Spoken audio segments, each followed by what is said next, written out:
ole khir tu zong zong te Christmas bay vek ule ole Christmas bay vek ule karon ti thau ta a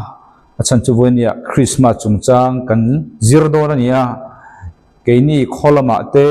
korma Christian cheve la seilian te Mizoram Christian sakuana tanga lo seilian te ta na chuan ni som ni panga chau hi December hi isu pian na le Christmas ni big riawa khiat na kha alu ta a chu chu ke ni po kan no panglai jong jong kan lo ni dan ania ta han le cheve la kan seilian na ti chuan te min han kal zau de uta ela Christian ramlo le Christian lo ram muna va cheng ta ela Christmas kan ti December te hi enga ma hian lo ngai vak lo emoti tur hian ke nin heta zamtlei warin a urza te uluk em kan ti thin kha chung ti ang chuan khovel hi alu ta ni chumi tar mit hrelowa seilen na Christian sakwa le chebel khwa jong jong pok biek in le Christian na omatang chuan a urzan te Christmas rio wa khiat na kha ril ruwa aliana ma se chung ti ang lo ram khwa le muna Buddhist chen na Hindu ina ram lal na chen na rama te va sailian ati va cheng ta ila Christmas boru khan kholama kan khiat ang le kan ngai poimo ang khan mun lo chang reng reng lo halo ni chumi pi alam chu han kal le ta la ram danga han kal chi eta ila ram danga pa chen na tho na ram alo nia December ni som hi panga chi kha ani isu pian ni adik lo chu ba da thang man po kha alo rem vek thei talwa chu da chuan December ro po khan December kar pum thapum pui kha ma ni rem chan dan ang cheu khan man alo ni le ta a ke ni Malaysia te chuan December ni som pali pang tok ta kha Christmas anga man te kan oma misri mang te kan oma ni khatam mang te kan oma khang tiang khan ania chu bang ta chuan he Christmas kan ti po hi kan seilen na azirin ni nga chau ni anga ngai dan nung viau ong theya maro chu khai December thapum pui ani chung chuan engpo ni sela apom vek thei ti ngai dan om thei ta chu mi ngai dan chin ni atanga chi khat zok ngai dan atang chuan voini hi ni ruk kan chen na rama chuan ni ma se December Christmas chi bai ti kha ala tlai chuang lo ni chu sumi taram ni atang chuan Christmas chi bai karon ti na chan chau khani ta a le chung tiang chuan na lo ni ta atuna hian Christmas kan mang zo to kan lo ngai po ni thel mang zo ri lawa in ngai po ni ta ila a eng ve a po khan lo da ta ila voina kan subject tumber chu eng wanga Christmas mangne kan ni ti hi a chan hi kan thedi kem ti hi poi mo zo ka ani a mo then kha chu ni kan ngai poi mo ka soi to thin ani hi kan hriat dik nge hi Christian ring tu pakhatan chon a poi mo li tu ma se chu mi rual chon engwanga Christmas mang kan ni nge ti hi a poi mo le zol ka ti ke chon chu voinia kan zir do na Bible atangin chu voinia engwanga Christmas mang nge kan ni kumina chau po ni lo kumtin pathian zara tama kan chon kan mang do na hemi Christmas kan man chan hi voinia hen i mang fu lo ni chon Christmas je i tak lo ani mai the ni ti kha kan thu sei tur chu ani do na ni le isu alo piang isu alo kal ti hi kan khethewa voini po December po a eng ni po ni se isu pian champha anga ngaya kan mang alo ni ta a enga po ani he dikam modik lo molo da thata ela alo kal ti chu Christian tang pu chan kan pom ta a alo kal chan per hi eng ti tur nge ti te hi then kha chuan kan war po lo di ti hian ka ria a achan chu isu hian chatuanin wana tura ring tu te min da min wana chatuana ring tu te tura ngai dan kan nei da ni Bible ne an bilen mil thei mi an ho ni chu khoi lai em mo chen Bible kan la a khami kha kan vuan thur ta a Bible pum pui han kai pharta ela kal lam le ho lam Bible kha han khata ela chatuana ring tu te wana reng tur kan ni kha คอยลายBibleมักตังมาเห็นอัปรูปในอมเทโลเร่จู่เองวางกันในจวนอิสุขเวลอารมณ์กัลชันกันเครียดโลวางนี่อินเกจวนกังไงจู่อิสุขเวลอารมณ์กัลชันจู่ทิลดังในลวินจานกันในตาประเทศนี้นะมีริงอาเซียนชันจานกันในตาจู่ประเทศเองกัเชียตัวดอนก็สวยงามตัวเจนี่สิบุ้งขจ้างสมเหตุปรุกะจู่เตอันมานี่จู่ทุนในนะอินในตีรังตีขานี่ประเทศนี้มีริงออริจินัลมินเสียมาอัปเลนิงจู่เลยลุงโคเวลฮีทุนในนั่นในตีระอีกุดเล็กกุดซาอมตีระค่ะประเทศออริจินัลเพลนจู่นี่จู่ตัวเนี่ยนะเนี่ยประเทศนี้ให้สวยกันตีส่วนอาดามเนี่ยนะสวยตาอาดามจู่เองอังอินเนี่ยประเทศนี้อาเซียมกันตีส่วนอาดามจู่เจนิสิบุงที่จ้างเสียเขียนกันไปกันสวยตัวนั้นดูกันสวยตุ่มกันสวยกันกัลเทโลพลังประเทศนี้อาดามจู่เลยไปบุตินอัตักษาอบาดีอาเซียมาที่ส่วนอันนาระนุนนัทอมีขิงทราวและปัทลูดมีทราวเทียงลิมอัปเปกปาจู่มีขิงตักษาและมีขิงทราวอินคอมไบน์ส่วนมีขิงอาเฮียนโซลาโลเซียมตาจู่ตักจู่ประเทศนี้อินเอจวนอินเอนี่ลาอินที่ยังอัตยาประเทศทราวเทียงลิมอัจฉวจันเจียคานประเทศข้าเราเลยมีขิงข้าเราจุอินดอร์ไทยโตลวินมีขิงข้าเราจุที่กันตีข้าองโตเราอนุงเราในลวินประเทศข้าเราเที่ยงลิมเนียนอิมโปนั่นในโตเราข้าสวยนานี่มีขิงข้าเราข้าอันนี้ไงและในเร่งมีขิงตักษาข้านี่ไงและในเร่งมีขิงโซลโปอันนี้ไงและในเร่งมาเซเอโลตูร์อันเอเนียที่ตาจุประเทศข้าเราเที่ยงลิมเลยมีขิงข้าเราอินดอร์อินเฟลโลชิพอินคอมมิวเนี่ยนะคะอินละครั้งนี้อมตาจู่ตักจู่ไบเบิลจวนที่อดีนะขันตาจู่บางตัวจวนมีขิงตักษาขันเลยไว้บุตรกีรังบาทุกข์ตัวสวยงามบุงสมปนิจังเสียมีขิงข้าเราจู่ปะเทียนให้ดังกันโดนในบางริงตัวมาริงเราตัวมาปะเทียนให้นักกีฬาจู่ตาจวนเองบางตาโซละค่ะอิโซละค่ะเพียงทาร์เราอินี่จวนอิโซละค่ะเครมหุนักโดนตานี่จัตุวานินไม่ดีละจัตุวานิทางจู่ๆเราตาอิสุเขาเฮมิปลินในกบตักษาโซมีขิงทาราเทียงลิมเฮมิปลินในอาดามค่ะปัจเจียนินจุงเลี้ยงสบจุงอาเตรันสัจจุงอาเตบอกว่ากัลจงจุงอาเตทูอินในตีรังอติขานี่เองเนี่ยค่ะอาดามค่ะปัจเจียนอินทิโมซิมค่ะเฮมิปลินในปัจเจียนทาราเทียงลิมในเฮมินในค่ะปัจเจียนินทุในนะเลียซาจัตุวนะอบตูระอารวมมันจุนี่มาเซเอโลตูร์กันเอนี่ทั้งอินปะเทียนข้าเราเทียนมันจะมิ้นชัวสันตากบางอินมีขิงข้าเราเลยมีขิงตักษาเลยโซลเชียอมตาจู่ตักจู่อีสัวอินรอนรีสโตร์กันเองจู่ข้าเราเทียนลิมชัวตาค่ะรอนลูเลตูระอโลกัลชันขานิตาอารอนลูเลตักจวนข้าเราเทียนลิมกันในเล่จวนเองกันยังกันจานตากะกันบุกีร์เลี้ยงตีนันเองกันจานจู่อบนักสรคาร์นักเลี้ยลุงอบนักขันจู่อาดามมาสาอันนี้นะปะเทียนนี่นะอติยมขันอาดามมาสามาเสอาดามมาสาขันจู่มินโลตินปุยตะโลตาโมอาดามมาสาขันมินโลตินปุยตะโลตาจู่ว่าแต่จู่อาดามดุนลุงอิสุคริสต์จวนจู่ปะเทียนออริจินัลได้ลุงที่อีอบตีรังอุทูอินไอตีรังอุตีปะเทียนออริจินัลแปลนมาสับเบอร์มันหิงอารวมมันนะคะ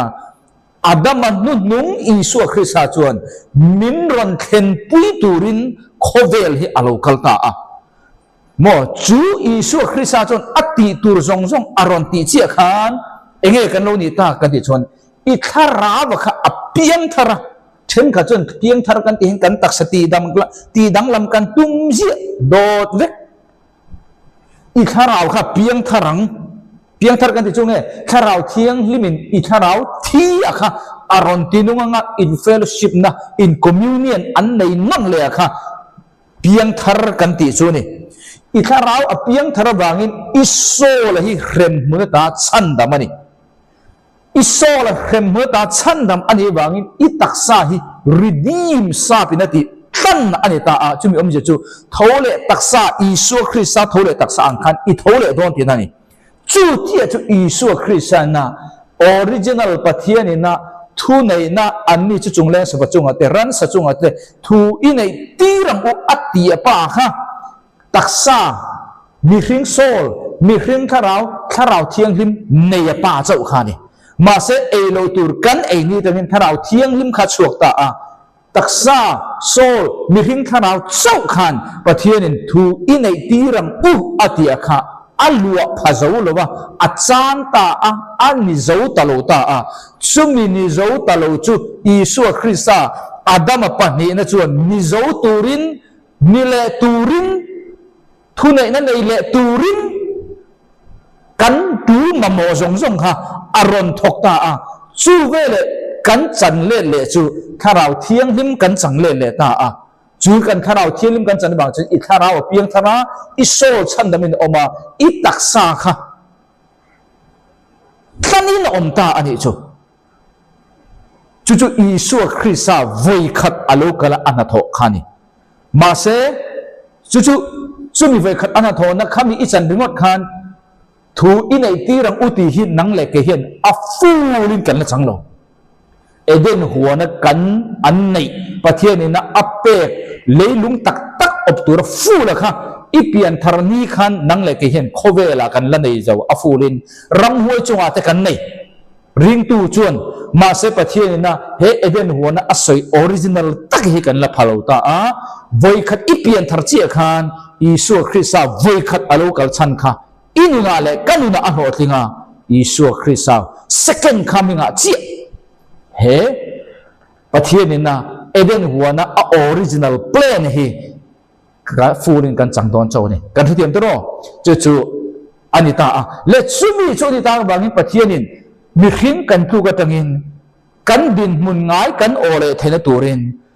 Adam nu nung chu pathianin min lo tiam ta a Adam masana min khen zo pui tak lo kha Adam nu nung mangin min khen pui alo tum ta a chu Adam nu nung chu thu thung lui pum pui a hian voi tam tak khilo kalo om ta a voi za thum chuang mesia chung chang cho thu thung lui chung chang thu thung lui tanga kum sang lal ramte kum sari har sa de chu sang te lo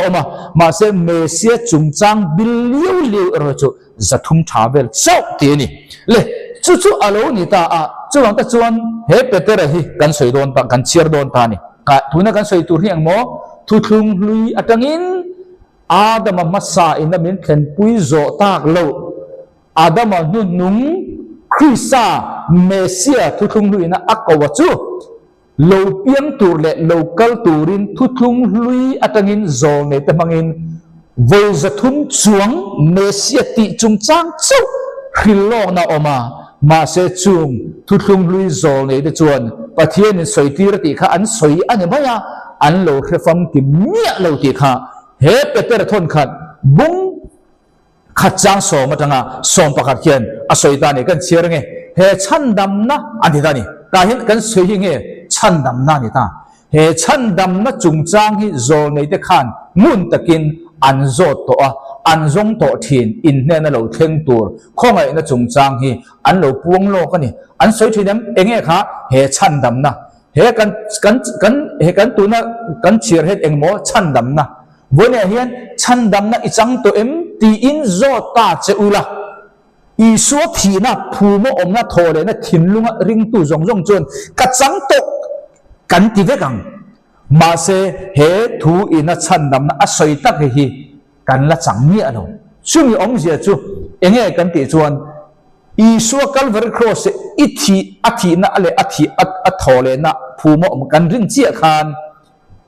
enge om ta kharau thiang lim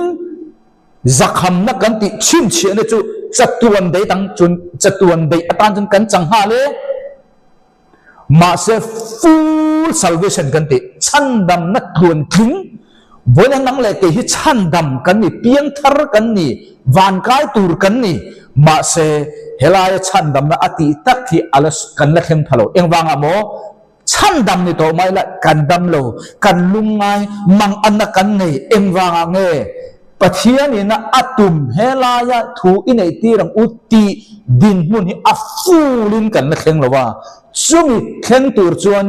enge kan ti chuan chandam na pathian ina asoi aful hi chu Isu second coming huna alo kalanga thole taksa nen khlan na kan huna thole taksa ne kan huna chi chu pathian ina full salvation tia soi khani kan the tiam kan hin chu full salvation kan ni huna chi he original pathian nem ring in a plan ran sa chunga te thu inei ti rang u ati hi ram huai chunga chon tu na kan nei thil tam tak chunga tharau khobela kan nei ma se mi ring physical art mi ring physical thila kan la nei lo min ong ngai bo tu na bo hen ke ni ko ram ni chon kan la he thamu mal lo thil tam tak hi ikuta le ka kuta al om mi alo chu mi om je chu a fulin pathian ina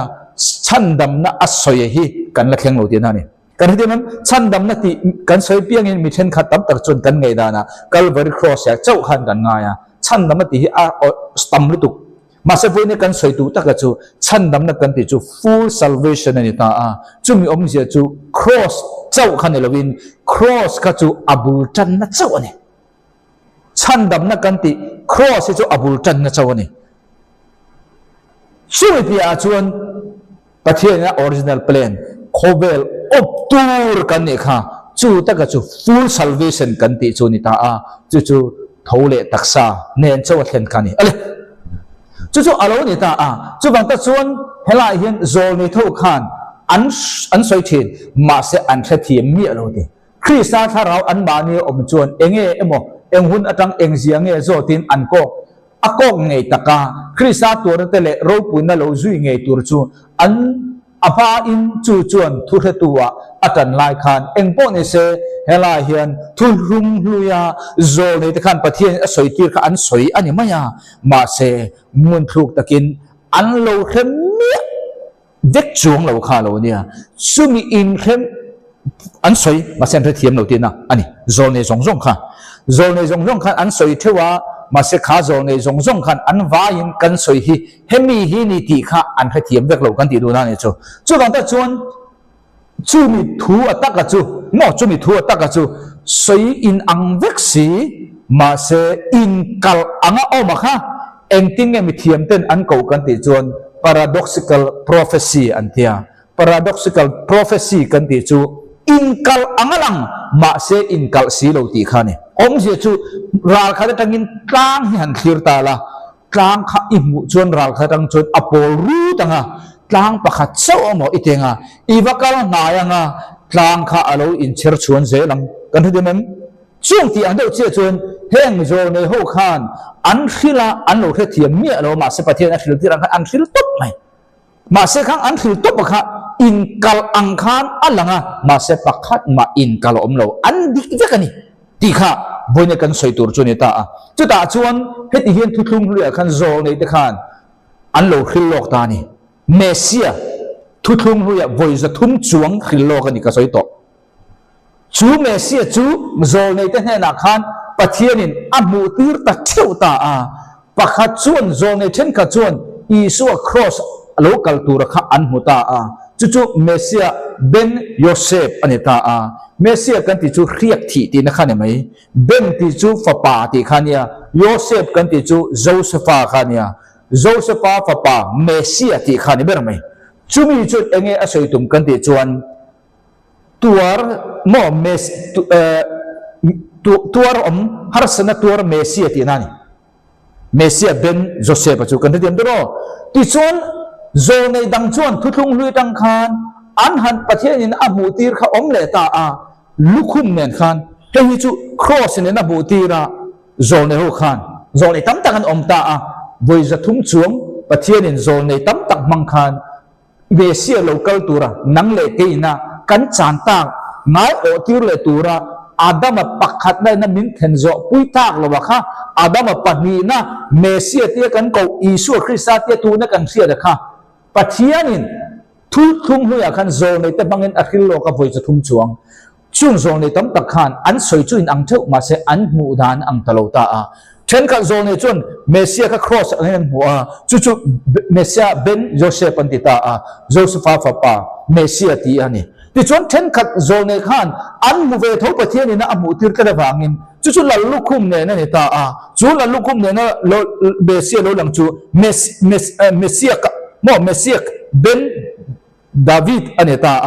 จู่นี่อมเสียจู่ดาวิดาฟ้าป่าเรียกที่เมสเซียที่นักขันตาจู่วางตักส่วนอีสัวหุ่นลายอีสัวหุ่นลายอีสัวขบเวลาเราคัลหุ่นลาย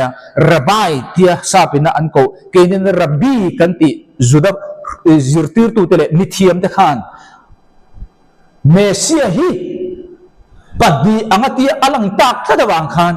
เมสเซียปัดดีเอามันยังตีขันอันเขาตาปะกัจจูโจเซฟาฟ้าเมสเซียเนี่ยดาวิดาฟ้าเมสเซียเนน่ลัลลุคุมเนี่ย local tour เลยโจเซฟา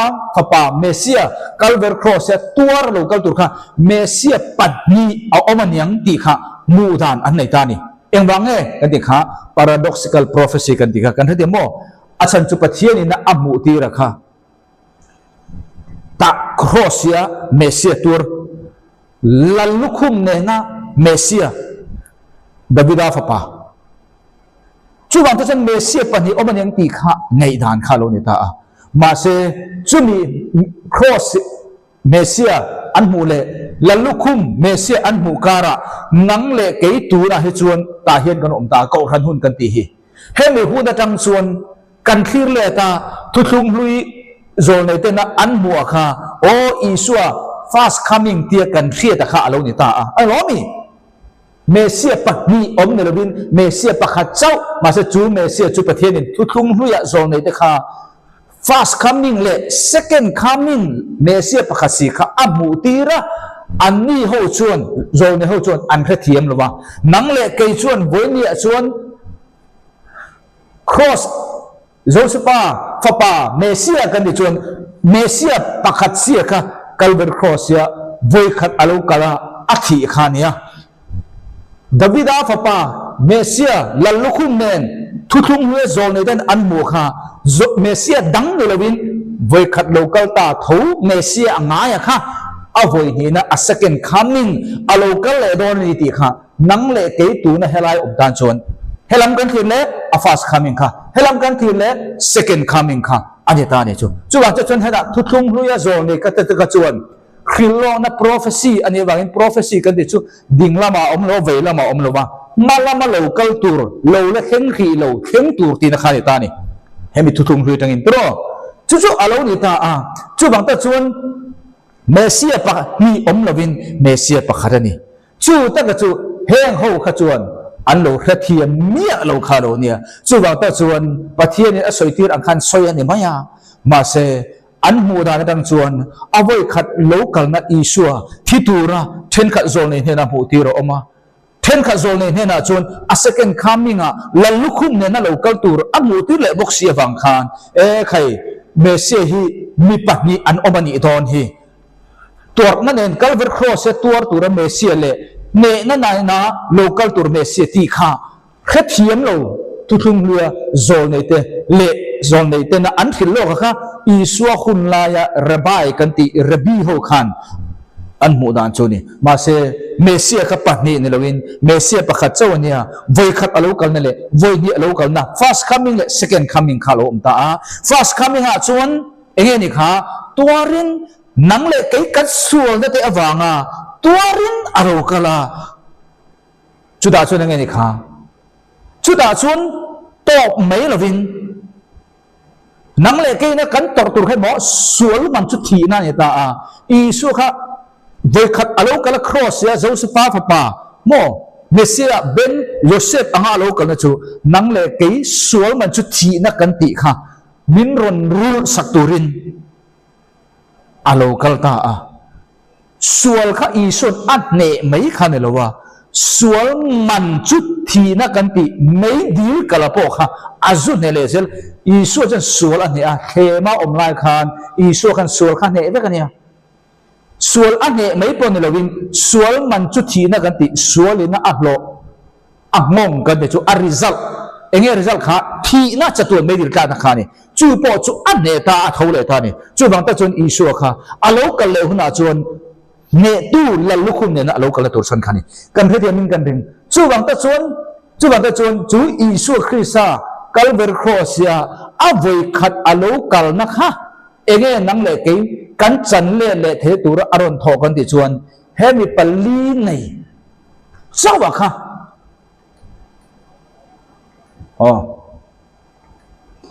hemi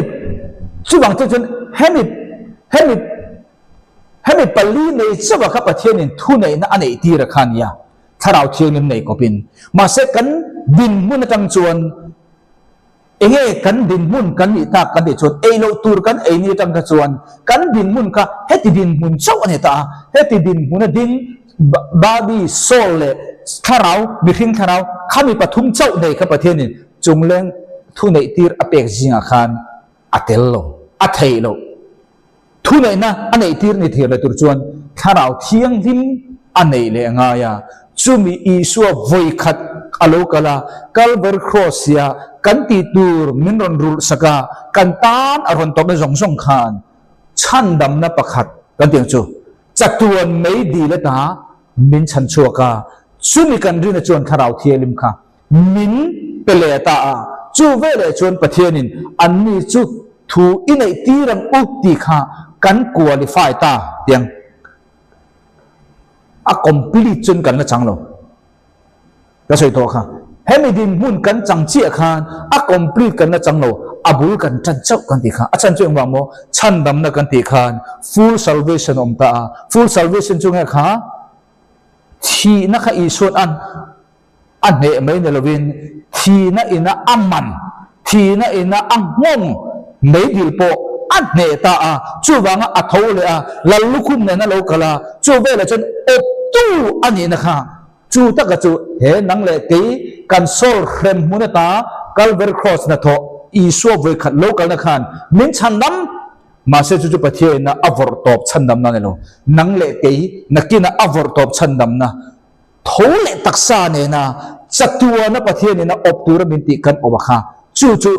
isua ina asoi chan nam tuan thling kan ti chu ne ta ne le chu bang ta chuan nang le ke chu ta hian calvary cross na tho chu kan rin chi vela khan i taksa oma i solo oma tu chuan mi hring tharau oma taksa tharau om ta a chu vela chuan enge lo ni ta kha chan dam nang le ke voin hen kan ni chi hi fsc bungli chang som thuma chuan tin pathian tharau thiang lim chu tilung ngai su kan na ni thlengin chu ne chuan nang ni chu chin che in ni kha chu ban i piang thar chi hi tharau thiang lim khan mo tharau thiang lim khan min chin che ta ne chu eng ting khangin mo kan na ni enge chin che ti om je chu i so la kha i thara wa piang thara i so calvary cross na tho irin che khan i thara wa piang thara i so la kha chan dam ani ta a chu i so la chan dam tak chu tharau thiang lim khan chin che kan ti kha sil ani ta a chu mi om je chu a chin nge ti na ber mai tu mai nam phoi the to lo chu bang tak chon i chan dam na bo thei to lo kan ti na chan khani ti chu alo ni ta chu acting kheng mo ti kha kan na ni khengin kan na ni kheng ti hi enge kan riam i taksa kha eng tu nge kan ti kha i taksa kha tlan an yang i thara o piang tharang i so chan damin omang ka ti kha kan na ni ti chu enge i taksa ti dang lama om na ni ti na tu kan yem ani om je chu enge kan ti chuan rep char ti na ni kan ha de mo kan na ni khengin kan na ni khengin tharau thiang li min i so la kha chin chiang ti chu rin tu ini to chuan rapture ani khengin isol hi tharau thiang ni min achin khat do na tu mai nan lak sak thai to lo che ti na ni chu ma se chumi wangin tu na hian tharau thiang ni chuan achin chia to che isol la ka sol kha ma se pathianin chan dam na fu la ti kha kan na chang ti na ne lo chu lam ta chen voi nia chan dam ni ka ti chuan isu krista cross na tho ring tu zong zo chen chan dam kan nenga chumi om je chu mei di la ta chan dam kan ti kan soi du na ni adik reng ma se vonia kan zirlai atanga kan soi du chu pathia na asoi full salvation khalano full salvation ti chu pathia na avor top chan dam na min du chu thole taksa ne na tu na mấy deal cần tlak lo na chan dam na ka chu abul tan na chawani chu chuan avur top min theng tan thei chumi chu kan chan lo phei chuan angai nom lo ma se I chan dam in I tang chi khan pathian in na full salvation ti kha ahuna chon kan theng don ani chumi om ja chung kha thole taksa nen leilung hi chatuan in kan om don ti na khani kan dem dro chu chu lo ni ta a chu bangin chu Adam mama sa ina min ruai kheng to sta zo ta kala chu ruai kheng zo tu tur Adam apani na sakhen Adam chu pathian in alo tu alo soilok ta a sum chu tunge ni thayang ti kha kan soi tur chu alo ni ta a chu bang ta chuan chu tu mo ni tur kha mesia nen kan ti kha mesia kan ti chu kha khiak thia kha ni don ta a chu bang ta chuan enge kan soi du tan kan ti chuan paradoxical prophecy kan ti chu kha inkal angalang si inkal silo khilok na hi chu chuan enge a verify kan ti chuan Isua hi mo Isua Krista bunya abad day ti kan lom Isua hi thu thung lui na alo khilta Mesia tak nang le kei kan din mun cheto din mun cha amin lang kai le tura Adam ma sa ne na pathian na atiam leilung op le tura atiam min khen pui zo ta lo wa kha Adam anu nung Mesia te thu thung lui tang khil lok pa hian min khuai kheng do na ni ti alo soi lo ka hi Isua ngei ani ti zia kha he paradoxical prophecy kan ti inkal anga lang khilok na hian anem hetin ati chiang le zola ni achan chu engwa mo kan ti chun Mesia der reng in tu ma in tu na kan khilok zong Isua Mesia diklo proof na hi aderin tu ma in anlen zolo chu wang ta chun min chandam tu tur kan ni na ngai min khoi teng tu tur second adam hi khilok ani mà sẽ Isua hun lai tam tổ với nghĩa của sẽ Mesia cái này thì không phải là tam tắc ăn lẩu chuộc thôi mà sẽ cần thì đun đi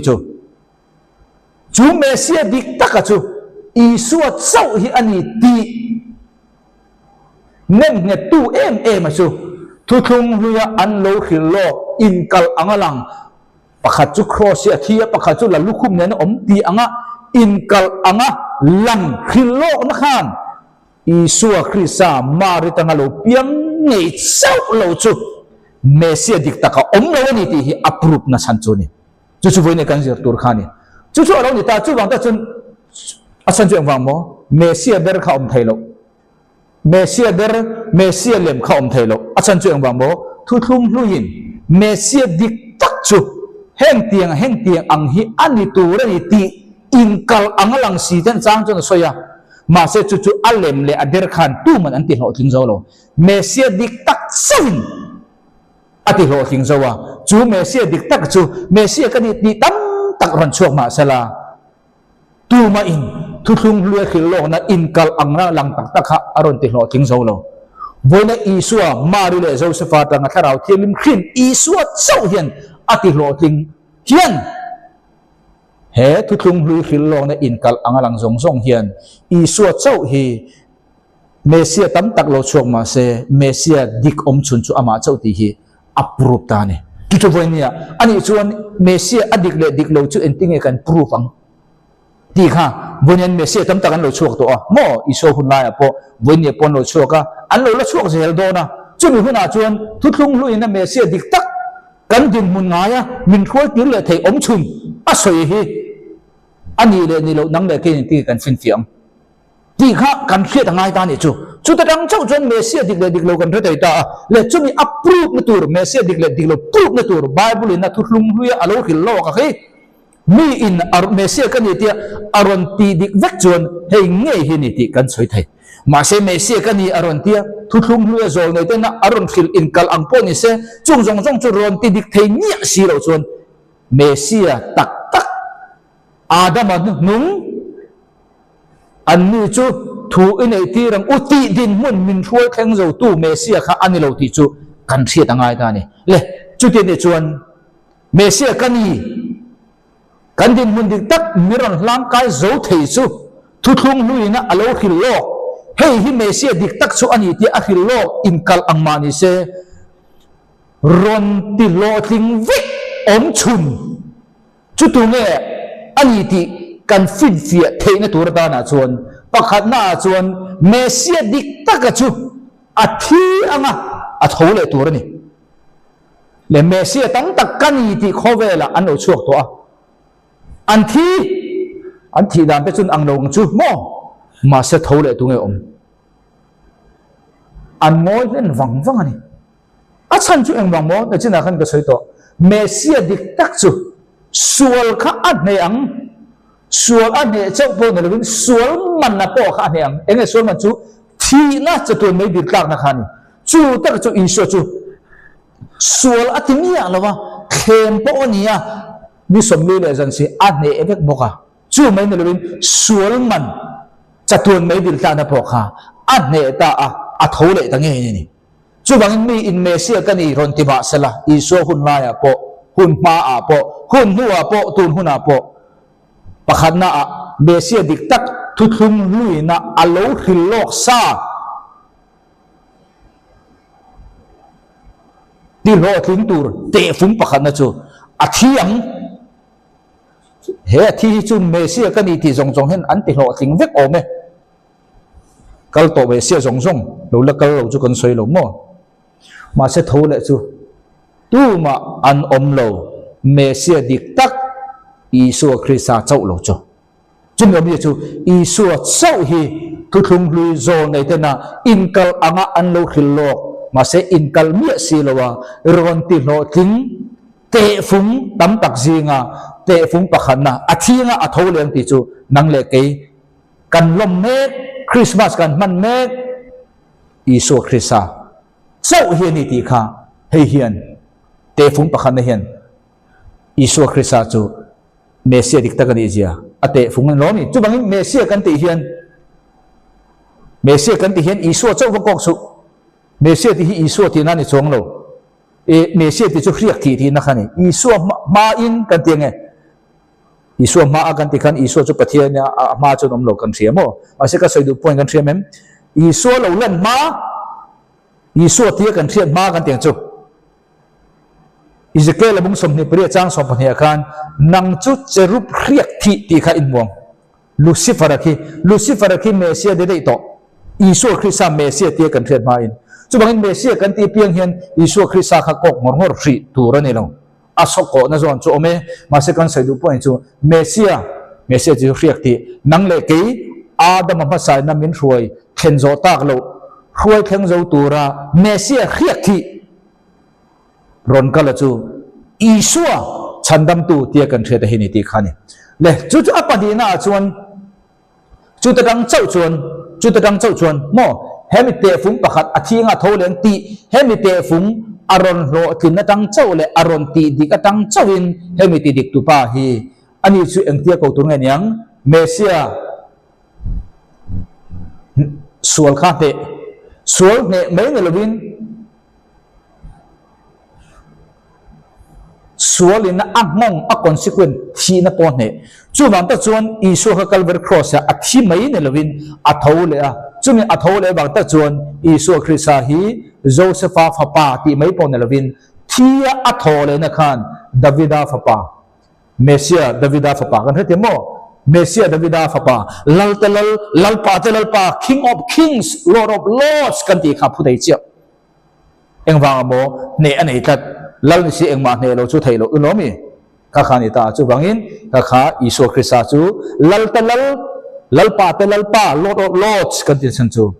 sual ane mai ne lovin sual man po ane bangani ole ti chuan apani na chuan kha te phung pakhat na Mesia diklo te phung pakhat na Mesia diklo thuthlung luina akhil lo inkal angmani se inkal mia lawa ron paltang dik char te phung pani na chu Mesia dik tak chu Bible ina asoi Mesia dik tak ani chuan ama Mesia ani ti in helai hi chu adire adar adile tha hi keima jian lovin mi thiam zia ni ta a mi thiam tam tak zia dan hai chot ang chong o ma se engpo ni se bible chot a soi chiang ani chu la ta chon mesia dik tak ani chuan bible chuan akal tur ni akal tur tha akal tur kum soi lok sa ni chu hei hi Robert Sonamo Sir Robert Sona chu dan chon April miruk ni so edi somthum pani hi isua in sorry thuthum luin mesia dik tak su ama le ama hemenia hian mesia kaniti a in puangang ti kha thuthum luin mesia dik tak ate phung turata na alo puan lo kanita a hemeni chi hi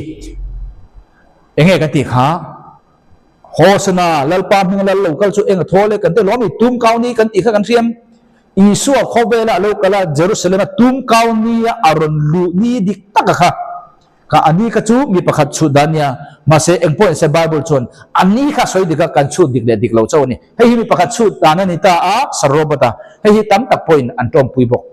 chu chu ni ta sarobata chon April ni ru edi somthum le patni kha isua tum kauni aluta mi puiten hosana lalpa minga lal local chu eng thole ti khani le voina isua hun la ya abik takin mesia kaniti tam takan lokala ani le thuthum luin daniel na akhil loksa hemini hemikha hian tum kauni angin mesia kaniti amale ma an puang ti tunge tuma an om kan thelo in puang chun tam mai ma se thuthum luin na ni le tha abikhia nia an puang lo tun nu aten puang mai maya chumi je chu mesia dik takan ne lo tinani le ani chon chu khoi bible a ngai bua mesia dik takani chon April ni ru edi somthum pania mesia kani tum kauni ati chu khoi bible change ti kha min zo na turom don ta a hei hi ka soi fo thina kalo soi sol pal thina Jerusalem temple din tiang kalo soi le thina kapol thina mo kai po Jerusalem temple din na Jerusalem khopui din tura thupe achuani march ni sompali BC zali somli le panga a lalin Jerusalem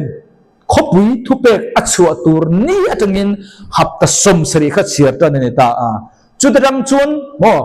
chuan isuam mesia anga ha halakang chiartan ta hapta somruk somsari jinga hapta somruk le pakwa kha ani don hemi thupe chuani tangin hapta somsari khan chiarta nanga chuda chun hapta somruk pakwa chi akin ni in mesia isua kha Jerusalem tum kauni kha lutang chumi chu isua kha amale ma mesia anga public ni puijinga official an pon ma sakdar khaneta chu ani zongin akum zong chuan kumzali sombe le pathum anenga ani dikhat ni zong kan sia chuan Robert and then soidan chuan minwai kha sing sari sangtum zariat somriat hemi thupek achuatangin mesia diktak adam masaina min ruai khenjo tak lo min ruai kheng le tura pathian ina zol nei te manga alo puan mesia tuna isu atia kan theta hi mesia diktak ani chuan hemi thupek achuatanga minwai khat sing sari sangthum zariat le somriat nia tak ama le ama mi pui ma a mesia kaniti a in puangang ti kha khrillo kanita a chumi zinga isua chau hi mi pui zinga mesia anga tum kaunia lu tani ta a April niruk athi ma nili vele ni chu April ni soma thi anga chu tani edi somthum pania chu along ni ta a chu bang he thu tu zol nei ante chu zol nei Daniel na alo khilok mesia diktak ni tur chuan Daniel na alo khilok minwai khat singsari sangthum zariat somriata aman puang te kha mesia tam tak lo chokom to ma se tu ma in hei hi tidi kan om lo isu krista chau lo chun chu bangin hei hi tu na ka soi jong khai tha Daniela bungkwa bo chiat na tikin tur le sual na ti top tur te kholo na he poi Daniel hapta somsri kha video ka siam to hapta somsri ruatani hapta somsri ruatani tu te ta na mo juda ho ta aniam le i khop pui thiang lim tunga khop pui thiang lim chu Jerusalem hapta somsri ruatani mo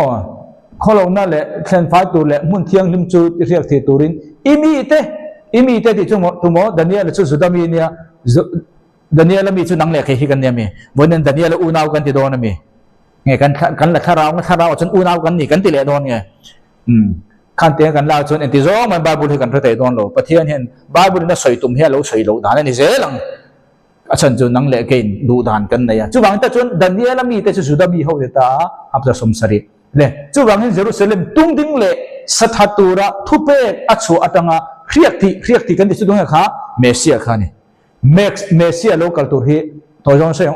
hapta sari nia ti chuan hapta somruk le pani chu jang kha hapta sari le hapta somruk le pani chu hapta somruk le pakwa ti na ni ta a hapta kan ti hi ke ni chun kar kan ti me mo helai Bible hian hapta ti hi kar ti na ni chuang lo nia pasari ti na ni eng pasari po kha ni vek sabau kan ni ta hebrai tu chuan kar sari ti na kha ni chuang lo sabau ti kha azong zong hin kar chon chang chon nia chang chon ni chuang lo kum sari po thei pasari rim kha sabau bon ti chu mi om je chu kum sari mun som sari ti na ni ta a hapta sari ti kan thia ta hi chu mi jinga chuan I kum hapta sari le hapta somruk le pani chu hapta somruk le pakwa ni ta a akum zong in kum zali somre le pathum ani ta a kum sari alama ba ka heta hian Mesia local ngai ta edi somthum le pani vel akhana local ta a hapta som sari jinga hapta khat lama ba ka kha kum sari har sanatia ming kan pe ka ni ka kha thia tur ni le ti khan du tong he me chu khala kan soi kan zir kan thia te garin chu bang ta chuan I suwa kha local tur ni kha tu thung lu tang khan khil lo kan em ni aya o ka sia zo dong hapta somruk le pani nuwa chuan riak thia chu ti bo aniam atop na thleng po in do na riak thia chu ti bo niang riak thia chun thatang ti khani chu bang ta chuan I suwa kha khovel lo kala pass over kan ti chu kalhen kut khani ta a alo thi ni turte nisan ni sopolia isu thiang ti kha thutlung lu lo thil vek khani ta a chu Mesia dik tak sawina ati tur khani ta a Mosia ai koptarama an shoi cho nisan ni sopolia isu Calvary cross ya thi ni khan nisan ni sompoli ni chuminua chamdo dim tel lo code kan ti chu mo athi anak tu ka tang khani ta thana phum chung khani isu thole ni kan ti chu fast fruit the feast of fast fruit kan tia rama saber kut kan ti khani rama saber kut tang ani somga na kan ti pentecost khati khan heng zong hi Mesia om dan tu khilok na vek ani ta a tuinge heng zong hi Mesia kan ni ti to zong tu ngai ron ti dik tu ma an om lo isu Krista chau lo chuan chumi om je chu thu thung lu ya zol nei ten thu in kal ang tak alal pa na abu ti rakha kal ni si lovin ama mun le ama rama dik vek Mesia pakhat chau local tour second coming le first coming anai Mesia pakhat kha soina nia chu Mesia kan ti tam tak zinga chuan Mesia dik tak te phung tur tam tak zathum chuang zinga buina kan zir khaten te ni ta pakhat na chuan a thinga tholeng apani na chuan thutlung luina akal turni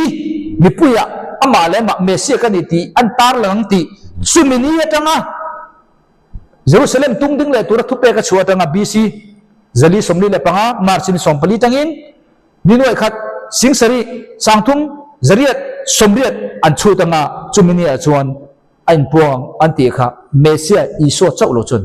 tu ma Mesia ti zongin anti lo thing lo chimam je chu iso chau hi Mesia diktak Adam masa ina min ruwa theng zo tak lo pathian na Adam anu nung turata na aron khiak thi aron vobi aron ruat khiak thi tim jo aruat kha isu nge he ni ti kha prutu pani na chuni in kha fiam chu wang ta chun isu kha khowela local khan tum kaunia mo tum kauni local kha tum kauni ti khan kan thamaya kha tu thung lu chun sam za le sompre den ta a messianic sam ti he messianic sam ti chu Mesia chungchang khilok na sambu ti nan sam ha kan ti chu mo sam za somre pare chang ni lalpa mingal local chu amui nge le lalpa inatang hian nang chu mal ka som to che ani hei mi hi sam za sombre dina Mesia diktak local huntu khillo na ni ta a chu tungai ron ti dik isu chau kha khowela local khan Mesia diktak ani wangin luka bung som pakwa lalpa menga la local chu mal som ni ro se wana remna chungnung berakhian ro puina antia e ulking re ma chon sam za sombre aron refer nga thi mi hei ke ma ji chobonelo ulking je mom dan tin mi pui zinga tanga farisai te le zinga le then katin ane na zirtir tu izirtir te zir ro anu te mi pui khan osana lalpa ming lan local chumal som diro setet auta ka sia chon farisai te le khaji khota na zirtir tu mi pui ho khap ro anita eng wangin nge lal isu khan ka khap thailo eng wangin mo tin ani chona changa anne na namni ka khila chau heng te hi an boi reng chon lung te hi choble sirin a aw chuak mai ang ti hi eng wanga nge mi pui hian ke hi Messiah kani ti aw chuak lo ma sala lungte in an awang eng wanga mo an zinga Messiah riak thia eng tur ta na riak thia ruat nge riak ti ti chu ruat Adam ma sai na min ruai thleng cho tak lo din mun der thong oma kha a ai thazo min ruai thleng tu tura Adam padina mitura riak thia ruat kha in zinga kalau thenta ti khani chu mi pui an puano po in lungte na puang ti khani afuan chu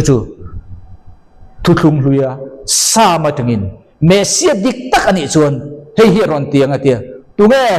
Mesia kani ti song khowela tam takan suak to tunge lalpa minga lal local chumal somin umro seti mi pui na anlom Mesia diktak ni heklo an lom reng nang isua akal ani le tha adik lo mai ba ka mi pui pon tia oi nan lom lobong achan chu diktak an ni kat lawa diktak om chun chu isua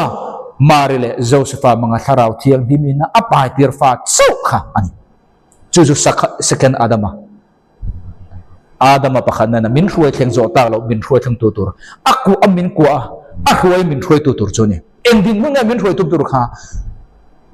anma ni chu thu in ei tirang leilung optur khani sumi leilung opturak din mun chia kan om chu chandam pakhan na ini chia kha rem munata nang le ke chandam kan ya isu ve khadalo kala Calvary cross anato Josepha fapa anga ator na khani chu chon rem munata chu nang le ke chu min chan chuak ma se pathiani na avor to pathen tur lalukum ne na lo kala optu full salvation ro chu kan na theng zo lo chandam na voi khat Calvary cross na tho irin chia khan kabul kan tana pathian tum chu atop khan khani chu ne atop kan theng tura kan jir ro na ni chu bang pathum na chuan Mesia diktakani chuan Bible na lo khil lok sa Mesia diktakani chuan crucify khen be ani turani thi kha ne mai lo ni thi chuan thi vek angai an thole vek lo phoka chu mai po de lo an thi ro po khan mi vuak lum te kha ni turani lo wa cross khan akhen khen be kha ni turani chu ta ka chu thuthum lui chuan alo khil lok sa ta a Messianic Sam Khan, Messia Chungchang, local tour Messia Chungchang, second Adam Chungchang, Messia Hilok na chuan, alo hilo ta sam som ni pani chang som pro. Ui te chuan mi hualbel to awagin, mi sok sual khom te chuan mi khung tat to a ka kut le ka ke te hi an chun tangan yan isu ke an kheng beta aputa khan kheng beta khen be turani tur kha Messia pathian ina thuthung lui zol te manga apuan diktak ani chuan atur nge turani khen be po anlo ni le mana Mesia kati intin zong kha an thole empty khan mor bok le anga mo thi zong kha Mesia ani chuang lowa Mesia diktak ani chuan khen be ani nge yanga chu mai po nervin a thole nge tur khani o kha ta khan Mesia diktak sok lo chuan tu mai na antin zo kha ani talo ni le chu alo ni ta chu bang kha ate fum tam tak zinga Mesia diktak kan te na lo ni ro se ti chuan Mesia diktak ani chuan Bible in apian le amu na tur kha a khilok om ta a chu Mesia kani ti zong khan he Bible in akhilok sa apian le murna inkal angalang paradoxical prophecy anti inkal anga khilok na kha inkal mia si lo ti dik vek si khan aron pian nge nge tur ni chumang ta chuan inkal ang alang khilok na sau hian mesia dik tak ani zia atefia chumang ta chuan isua mesia dik tak lo pian na bible na asoi masa in kan enam hemi hi apian na bible na asoi ti lo ting vek sau kha pathian na asoi mesia dik tak chau khani thei chumi ani lo re chu mesia kan ti zong long kha mesia dik tak kan ne lo ti kha kan thia tur chu ni le mi ka bung nga chang hi ni ma sala nang Bethlehem Ephrata hei chu ka soi don o ta hian bible thu thung lu ya hian mi ka bung nga chang ne hian isu chu Ephrata tia ko bok Bethlehem a hian apiang ti kha thil lo ka ni tu pon kan pom hi su Christian jong jong in adikem dikkan ti theu karing isu chu Bethlehem a piang don thu thung lui na thil lok sa ti chuan Hosea bung so pakhat kan en lenga Israel nam chu anau pan lai ata to ka mangaya ai kopta ramata ka fapa atan ka ko so kang atile ta thu thung lui bu Hosea bung so pakhat chang so pakhat na chuan ai kopta ten ka fapa chu ka roi chu kang atile ta natinge mi ka khan Bethlehem apiang kan ti bok ai kopta ten ka roi chu kang atile bok ai inkal ta em paradoxical kan ti inkal angen omen awa inkal mai omve kan ti bai thei Isaiah bung so pakhat kan chia le chuan Isaiah bung so pakhat chuan enge kan bu kan ti chuan Isaiah bulatangin chorno alo chuanga azung atang te puak chuak chu ara ang ai ta ni le hela hitlem kan soilok nge chorno tuthung hoya hian Nazareth iso chu Nazareth tlangwal kan tim Nazareth tlangwal ti ni tuthung hoya hian Nazareth khwa ti mudono khwa tele soino Nazareth nilovin Nazareth khwa ti tuthung lu hen pakhat mai mudono acha chu tuthung lu ya Nazareth khwa lom lo ma se tuthung lu in Nazareth tung chang soi Nazareth ti chu enge kan ti chuan hei chor no ti hi Nazareth ti nani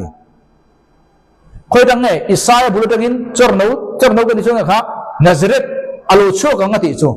engwang nge tuthung lu ya khwa tel lo kan ti chuan tuthung lu ya khan Nazareth ti chor no ti kha omma se khwa ti in alapiang lo kan ti dem to chu bang ta chuan Nazareth khwa alo pian na chu khwa anga alo pian na chu engtika nge kan ti chuan Nazareth khwa ti alo pian na chu hei tuthung lui le tuthung thar inkara kumzali silent year ran te oma kum ngoi kan ti chu kum re kan ti don nge pathian en tu ma be to lo isu alo pian ma kumzali angoi ni chu sumi kumzali in ngoi kar chunga chuan Nazareth kan ti hi khwa angen lo piang ani chu chuan thuthung hlui pon lo thuthung thar pon lo Nazareth khwa lo pian kha BC isu lo pian ma zale somruk le pasari bor vela Nazareth hi khwa angen ding kan ti bro chuan ta chuan isu hi angwang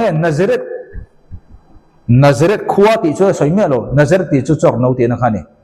sprout ti nai ta mo Nazareth ti chu chu isu hi Nazareth khwa ta gen lo chok ngai ta chor no kan ti chu Nazareth ti na ni ka ti kha ma se angwang Nazareth khwa om le si kan ti chuan Nazareth khwa chu bis kumzali tuthung hui le tuthung thar engkara khwa anga lo ding chau khania chu bang ta chuan isu kha tuthung hui chuan mun thum apian nan nilovin a om na tur kha soi pakha chu Bethlehem apiang ang apani na chuan ai koptar ma pathian ruai chokang apathum na chuan chorno wa chokang Nazareth a atita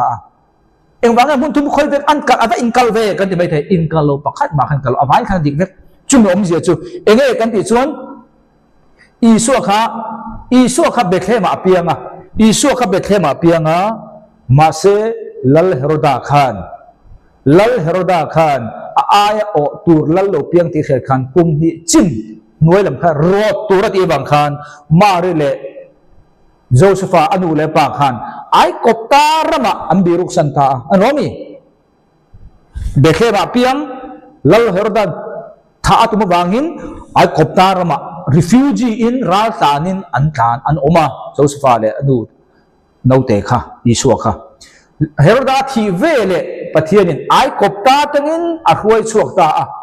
mo ai kop ta ten a ruai chuak ta a chu Hosea bung so par khan soina ni asan chu eng mo an ma ni tha tum tu pa ai kop ta chu mi ramani Israel ramani to lo mi rama refugee om ne chu pathianin mi rama tangin Israel ram chunga kir turin atia lal horda thi to wangin masel lal horda fapa lesson ti senting ka ka so chon amin ka soi so me the em po lal horda fapa ron lal ta apa thi wangin ma se apa ai khan anun arong jok ta a pathianin ai kop ta tang chon ruai chuak to ma se Bethlehem akir le turin na do lo achan chu lal horda fapa kha aya sual zo ko bangin chu bang pathianin Nazareth khwa a lo ni to a tutung tharani to bangin Nazareth khwa a Isu kha sailian turin akal tir ta zo ko ni kan hetiam to Israel ramsi Nazareth khwa Isu kha sailian ta ni pakhat man kal om lo chu bangin lal horda ron lal khan thatuma ai koptar man kan chia Bethlehem apianga ai koptar man kan chia lal horda thi khan pathianin ai koptar matagin mi ramatangin Israel rama lu ture tia mase Bethlehem khan lu su achan chu lal horda fapa lala apa ain anu na rong lutuk anti wangin chu wang ta chon rom sarkar khan alal na chu sakte meng alal nan chu sakta adik ta ka chon lal horda fapa dang khan lal turania mase pilata ka alal na pha chan chu at kha alal horda chi le kuang kha lal thu thleng an lak saka namdang kan tel chu lal dang an dan san khani le chu bang ta chuan hang song song kha pakhat man kal lo kan thiam em Bethlehem Isu piang a kopdar man kan chia chu bangin Jerusalem pati Nazareth khwa tuthung thara chuan khwa alo ni to chu ta chuan Isu kha sailian ani khan Mesia dik tak chu thuthung hlui na alo khilo kha apal dik tlang vek turani tunge Mesia kan ni thi to song song chung tia anga om chu om tu ma an om lo chu bangin thu in kal anga khilok na hian Mesia dik tak hi Isu chong ani ti approve na chuni kal lengo chun in kal anga lang si kal nia silo Mesia chawina ani thei pakhat om le ta kan tom tep to chu da chuan enge kan ti chuan hei hi ani le ta ni lung Mesia chu lung anga te kene ta asiran lung te tang kai kan ti chen lo mi kha lo ni ta Isaiah hian a soita Isaiah bung ria chang sompli tin ani chu mun thiang lim ani anga Israel chung ni te tan ero chuan kluk na lung le dal na lung pui ani zo kanga Jerusalem om te tan thang le fal ani bokang hei hian Mesia chung chang soya Mesia dik tak alo kal chuan ani chu mun thiang lim ani anga Israel chung ni te tan ero chuan kluk na le lung le dal na lung pui ani zo kang ai ta Jerusalem om na tan thang le fal aniang ai ta om zia chu he Mesia hi alo kalanga Mesia dik tak alo ni chuan Jerusalem ami te khanan kheng be don adem chu lung chu lung he isa bung ria chuan mi tan kluk na le ngo daw na nia thang le falani chu wang ta chuan Isu voi khadalo kal khan nge ni kha ami te nan kheng be na lo mi ami te nan kheng be kan ti khan kan de mem peter te kha de hon kheng be na ni lo zu ta pa khan kheng be na lo in an he ka rom chu kai chuan an kheng be mo khati khan soi dum na ni le chu da chuan chu lung pui Mesia anga soi chu hei chuan chung ti ang athalo lang chuan ari ko ta ni lung pui kha lunga kha ti chuan Isaiah ve chuan chu Mesia ngai si kha ta hina record le ta Isaiah bung som ne priya chang som pro ka chu wang chuan lalpa pathian chuan heti hian soi ngai te lung ria nu mo akila lung lu tak phum he tak chu zai ona chuan lung phumatan karem hi aring tu chu aman mo lawang atile ta hian heta hian athalo lamin mi tan Israel ho tan khan akhan ro mi ma hi Mesia kani chuti khati ti te zuro do khan nei lo du kan ni kha chu wang te chun atan chun fal le thangania mo kluk na lunga nia dal na lung pui ni Isu Mesia kha dik takani chun pakhat na chu lung pui ve ka chu Isaiah chun ti hian aron sei ve le ta ani chu zai ona alita zai on chu nge zai on chu Jerusalem soina lo mi Jerusalem hitlang pathum chunga inhat tini je tlang pathum om ti na chu tlang pathum chunga inhat tini ta chu zai on te ni chu da chuan chu lung pu chu nge kha lung phu matan karem he aring tu mangai man mo lawang ai ta chumi om zia chu he lung pui hi mesia soi ve ve ma nama ni se hei hi chuan ama Israel mi tan tluk na nia thil thalo khen tu ni rualin heta hi chuan pathian in chu lung pui chu Jerusalem a khian chatuanin le alal ram anga na tura alung phum a foundation chu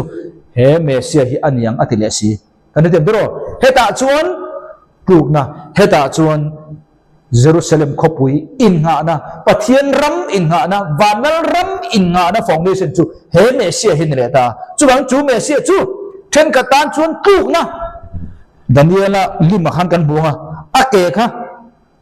kha antichrist anti-tu reform Roman Empire ramsom in rom khom engin nge ti sia kha lungin na ti chen lomi mesia chu ang che chun bona Isu Krista mesia diktak mi ina arin na ni chun arin na tinget tu chu chun pathian ram van ram po hueten tura rin na nge rualo nei tir tu anile loisen chu tak chu peter chuan chu bang ta chuan kan sai du tak chu e chu mi tak kan sai du tak chu tu na hian Isu khovel alo kalanga second coming alo kal huna chuan ta hian kum sanglal ramatangin chatuanin Isu lungpui nget anga pathianin aram adina turka kum sanglal ramatangin chatuan thangani don ni adam na min ruai khenzo tak lo bakha Isu in helai budang hian bulron dan ta a cross ya Joseph fa pa angin thina sual ane mai ne lovin sual man ane kopta a chatuan meli tla na kha ne tu ani chuan nakina lalu khum ne alokal le dona ne tu ni thathe chumi alokal le huna chuan kum sanglal ramatangin tu na zai ona Jerusalema in ngatin Jerusalem atangin Isua Mesia khan khovel of dorani chuta chuan nangle ke po ama rual of tu tur kan ni don ta Adam ka chuan min ruai thengzo puilo ani ro chuan min kuang kwa ama anen kan of dorani chu pathian na athil tum khani ole chu petera thon khat petera bung ni chang ru chang sari chang rian hian tu na lung si kha tu na lung mesia soina ve ve in anglo in kal angalang si kha a in kal lo si ha kan soi don ta ni aron thil fia ta a kha in kal angalang lo mi ta chuna thalo lam he ta chuna thalam enge om zia mesia dik takani chon kha a hlen nge nge turani chumi om zia chu wangi pathian le kha chon ngai te uzai ona chon akila lungpoi mo ber than lungchu kamutani ama ring tu ani chu mumal lawa siam ane lawang ti in dorani kha Isu Krista Mesia lung ring tu ta chuan kan hing rual lo na tur kan ing ha chanani adikem chung ang bokin chu lung pui Mesia ring lo mi ta na ro chuan chu wangin nang ni aring tu ne na chuan ani chu alu ani ni ma sala thu oilo an mani ne na ero chuan in satu ta lung an hol kha chu thu mun chu akila lung luwa siamani aring tu ta na chuan lung Mesia ang kha alua aring lo mi ta na ro chuan alu lo thong ani chu Mesia chu ti chui pala tu na lung le ral be na lung pui thu oilo ni chunga thu a chuan chui pala tu an mani lam nge po chu ta ne na po chuan ani chu ruat ani kha chu bangin Isu hi aring tu ta na luanga aring lo mi ta na alu lowang ti hi Mesia dik tak ani chuan chu ruat ani chu bang boina ke ni ring tu ta tan chuan Isu hi lua Isu ring lo tu ta na chuan Isu hi daudal a lo ta ni chu bang Isu tinga se kha ke po min huat chuan nang ni pon huang chawtia chu bang boina khovel ente Muslim hian juda ho hi an hore thei lo watro bithan ka tam ta chen poi kan ti mi alo eng wang poi kan ti lo kan thlat lo enge kan thia lo juda ho anti chimi chon nang le ke Christian te hi kan bang lo minon ngal don ka the Muslim hian asa chu Bible ni chu wa chon em wa Christian te juda kan support ngai na kan thiam Muslim hian juda no wa an ne phachon nang Christian ring tu le ke ring tu biran tur ni chu ni ta chu bangin em wa nge Christian hi min an huat ta hian thil lo khani Mesia dik takani chon khang kha tu na khil lo na zong zong kha in kal ang mani se ama hun le ama ni danin aron ti fam kim chakang ti kha ta a le chu chu voi ne kan soi lu point ber kan de chuan tu ma in tu na kan soi to zong zong mesia dik tak tu thung lu ya chon voi khat alo kal nan muwa mesia josepha fa pa angin tuar re thian na hliam tuar tu thung lu dang tho zong ne chon chu mesia bek ni si ma se mu dan dang in muwa lal lu khun nen lo kal ta a chu mi om zia chu mesia dik tak chu mesia pa ni de lo mesia pakhat voi khat alo kal na le voi ni alo kal na ni ta a chu mesia dik tak chu mitam takin kani ron ti ma sela an ni le ni lo na turte fung tam takatu na han kan zira chu mi zinga chu na he tu ma in mesia kani ti jong jong khan tu ma in aron ti lo tling zo lo isua dik tak mesia dik tak isua ti lo chon tu na kanon tam tak sa thum chuang zinga karon soi tak ngot po kha Isua Krista Mesia dik tak sok lo chon tu man tilen zon omlo ani si chuan tu thung luina alo kal le ang tu thung luina alo kalang ti an soi lo mi pani Mesia pani anga an soi kha vonia nang le ke chon Mesia pani dilun Mesia pakhadani ta akara kan oma lelam kan he chon cross voi khatalo kal fa coming lelam kan he chon lalukum angin Davida fa pa angin ne tu lalukum angin kan huta kha voi khat alo kalna an thillo na ma alo thlen dika ani chon voi ni alo kalna he engwang ne athen dik lo tura kan rin na tur chan chu chu no mi Christmas kan lom na chan hi chu wang ta chon voi ni engwang nge Christmas kan man na chan chu engwang nge Mesia dik tak ke khove la local to kum sang ni vela khan voi khat alo kalna chuan tuar Mesia ange no kala nang le kai kan sual na ta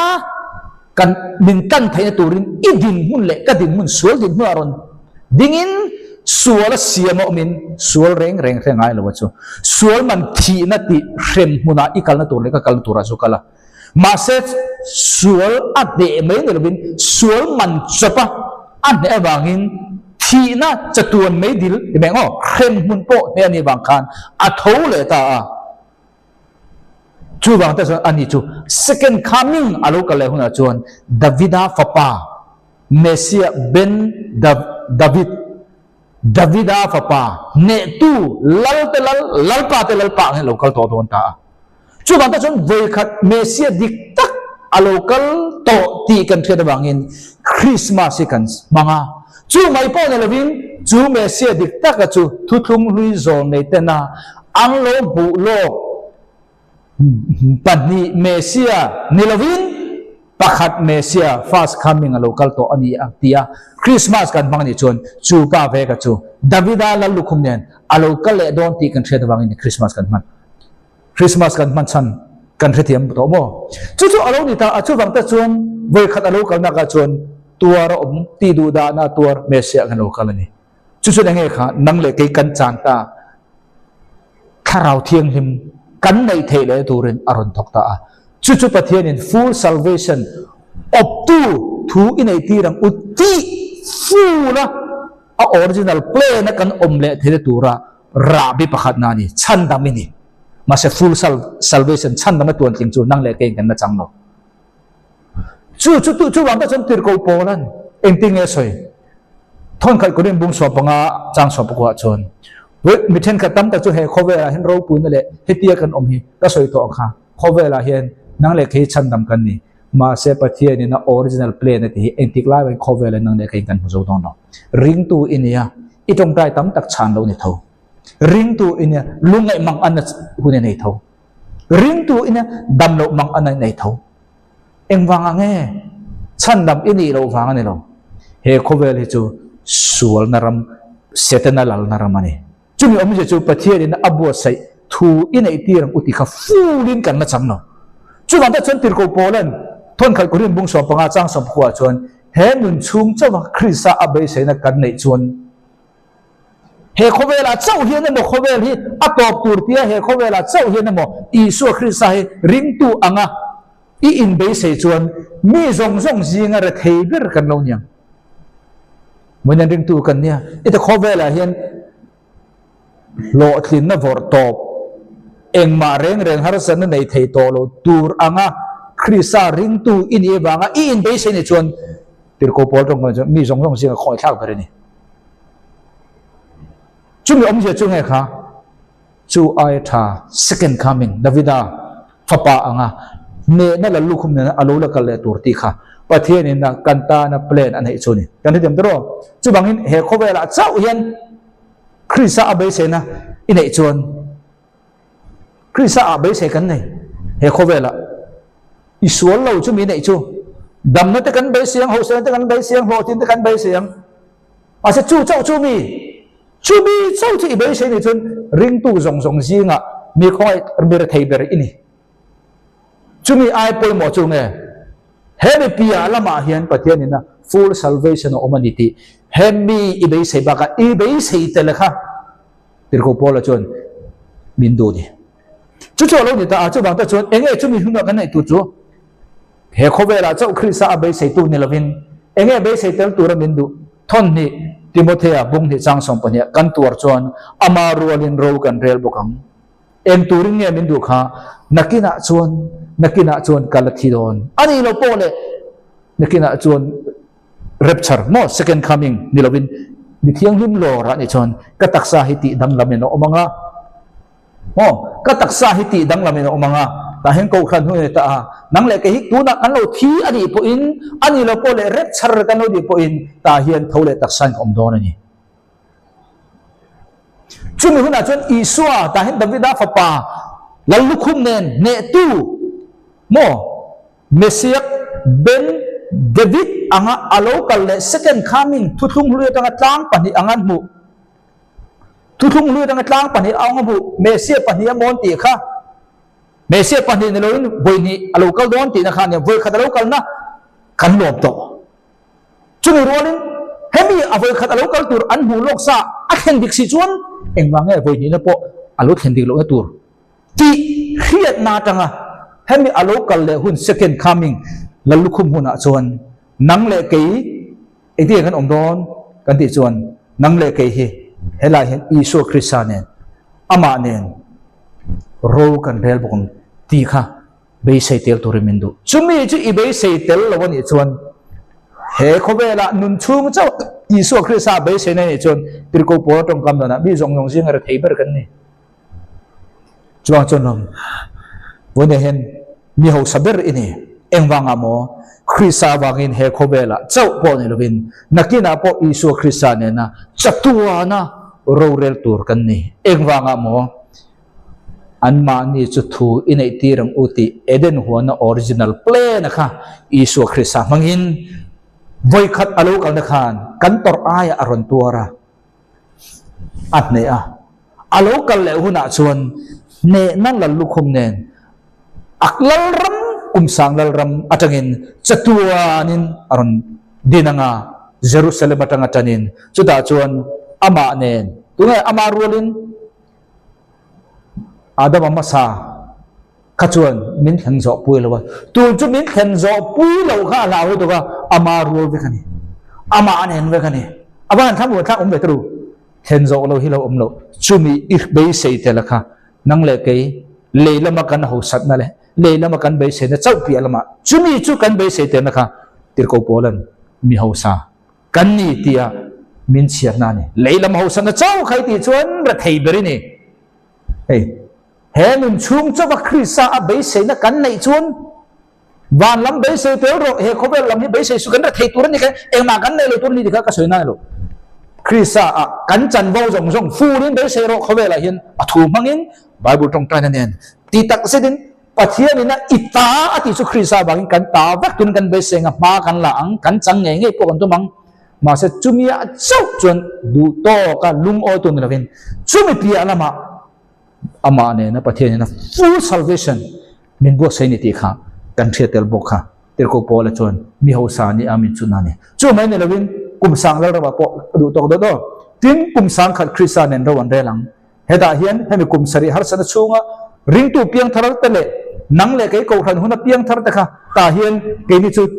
Krista nen hei te ka soi to mo angin ta hen kan omanga Christian nei te kan nenga khovel hen kum sari chung chu Daniel hapta som sari zinga isu ve kha local kha hapta som luk lai pakwa zo to hapta khat lama ba kum sari kha judo ho he kum sari ar sana chunga kum sanglal ramatanga pathian ina evangelist le rongbo tur aru da kha bua se na Bible school kan tingo tharaw lam Bible school amanga nga chum zo chi chun abang chun kha qualify em zula ho ram piang tharanga chum huna nang le ke chu isu nen helaya ring tu piang thar chi ta te nen thole tak san karan chunga kum sanglal rama hian ro kan rel chananga isu Christian nen chatuan thengin le thar ban thar Jerusalem thara chuwangin nang le ke chu Jerusalem thara kan omdon ta chuwangin he chan dam na chungchang hi tu na kan soi tong khan enge voi na kan soi tum kha nang le kin he voi khat alo kal na hi mesia dik ta kan i chuan proof na kan siam tak alo kal to wangin voi Christmas kan mangani chu pa ve ka chu nakina ne na nen lalukhum ne alo kal le do na ni Christmas kan man chan kan sia do chu he thon khat pe te ra bung khat chang som pakhain na asoi he ni chan dam na he chan dam na soi ni nge kha Calvary cross ya nang le ke ta hian kan oma Calvary cross ya chan dam na kan oma tharau thiang ni ma chin chi a kan om na khami chau kha soi lo he la ya full pathe na anni chu chungleng sa pachunga te thole taksa ne na isu Christian ne chatua na optu ram din pe leilung opakha chu he hian a soi khani ale chu mai pon lovin thu buan bung som ni pania chuan hei Jerusalem thar nang le ke kan chen na tu helai ring tu zong piang thar te thi to pon ise rep chara om pon ise ring tu thole taksa nen ho kha Jerusalem thara kan cheng do na ti tin chu ta chuan zan om to lawanga tin anni chu eng sa thau khon bar ma an ma mo lawa tin ni atanga eng an nga hek lawa eng chu lal pa pathian chon an ma ni ape ka bangin tin anni chuan te chu tu mo Christa mo ko than chuan chatuan tan ro wan re lang hei hen lomi eden huana kan chan kha tu nge min khen zo pui lo adam masa tu nge min khen zo pui tu ra pathian min pe adam pa ni na isu Christa tu thum lui tangin mesia ruat bi kane he ruat bi pa hi second adam haniang chuan adam ma sa na ruat khen zo lo kha ruat khen chu ma se chu mesia chu tam tang ram chuak don ma se heng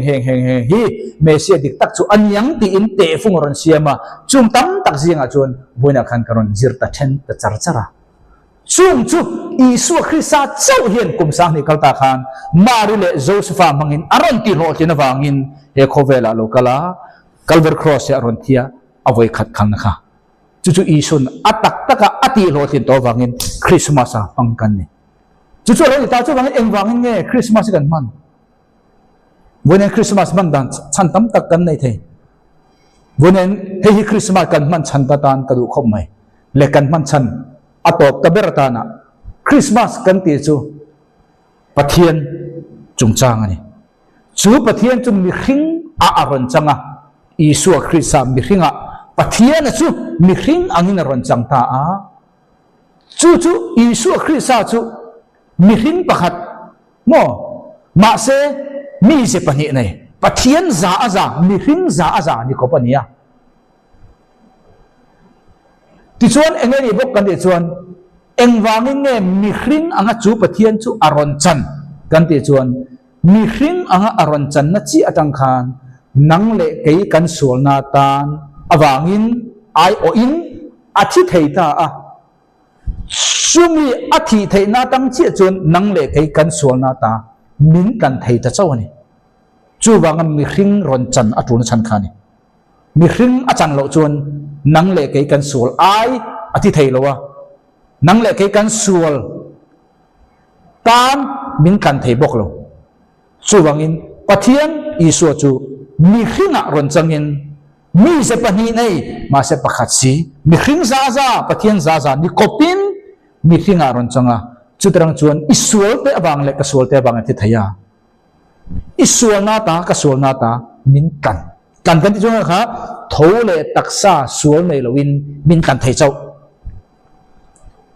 ama ber kha taksa nei lo chen ting min kan thayang kan sul kan taksa kha kan hidam no chu vele nang le ke chu kan thiam ma se chu top na ni no ni khat khat chu kan thidon rep charpo ni la kan taksa tu na mi hi thidon tlan ani tlat ani ka bang ma se chu top na ni lo chu kan thi na chu abul tan na chau kha ni chu mi om je chu nge ni khat khat chu complete salvation kan ti chan dam na tluan thing le fam kim kan changanga thole taksa Krista thole taksa ang kha kan changanga mo chu ti chuan pathian in athil tum iso Krista ne khan lei Jerusalem thar tangin lei thar ban thar kha chatuanin kan obdon ani chu tak chu ni Christmas a engwang e Christmas chu kan lom san chu ni kan lom chan chu kan lom chan chu kan thel awani chuan isu Krista mi hringa lo kala nang le ke kan solna wanga thi thu chu atop na ani lawa chu abul intan na nakina chan dam na tuan thing kan ni huna thole taksa nen chatuanin kan opang ti a second coming kha kan thia silo chuan buinen Christmas kan man he apua imber he kan thela ni mai the chuwang chan buinen Christmas engwangi man buinen Christmas voi kan man na chan chu tuthum hluina adam ana min thoi thlen zo la tak lo min thoi thlen tu turin mesia local turin asoi he isua in aron dai dik veka isua chau he mesia dik takani chu mesia dik tak chu kum sang ni kalta khan alo kal to awangin Christmas kan mang chu chuan kan din mun thalo tharau thiang lim khrem mun ta bin chandam ma se chu ato panelo abul tan na chau achan chu full salvation complete salvation chan na tuan tlim pathian ina Genesis bung khata chatuana optura min ti kha he kan taksa ang mo hian op thailo wangin thole taksa angaya ni khat khata chu thole taksa chu nang le ei kan thi huna amo anilo po in rep chara kan na inga chu mi huna chuan isu Christianen chatuanin kan obdoni ti kan riat tel chuan voinia Christmas kan man hi achan kan ngai tu achian ahun mai thei voinia Christmas engwange kan man chanti mangin itam tak telal pa in kan hena thuthar min zirtirin min hriatir cheu ro se kalome alpan mal som cheu ro se